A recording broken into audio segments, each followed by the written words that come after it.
behind the wheel.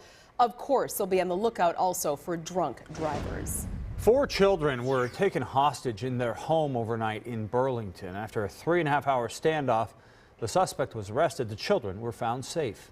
Our Derica Williams talked to the children's mother. She claims the suspect had threatened the family before. Derica?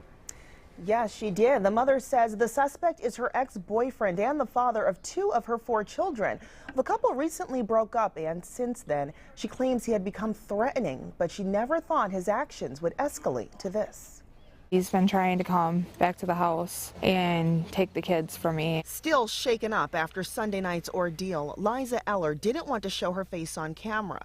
She accuses her ex-boyfriend of 3.5 years, Adam Floyd, of harassing her family. He more or less had a fetish with her, wouldn't let her go, threatened the whole family to kill everybody in the house and the babies. To make him stop, I baited him. Eller made up a story so Floyd could come to her home, hoping authorities would arrest him. Instead, when he got to the home, Eller's plan went awry. He was just crazy. Multiple squads and a SWAT team were called when Floyd barricaded himself inside. He held the 4 littlest kids hostage in the basement, supposedly with a gun. Neighbors say they were scared themselves and more scared for the children inside. We could hear screaming over there, so my husband came out to see what was going on, and they told him, get in the house, and they had rifles, and they said neither get into the basement or into a center room. Then they made us turn off all the lights. They wanted no yard lights of any kind on. Deputies set up a perimeter and tried to negotiate.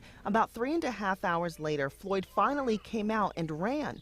He was caught hiding behind a neighbor's house and taken into custody. Fortunately, no one was hurt, including the 4 children. Yeah, I'm just glad to see the babies are all right. I'd like to see him get prosecuted to the fullest extent. After a long period of supposedly being tormented, Eller is no longer fearful, but instead Relieved. I'm glad it's over.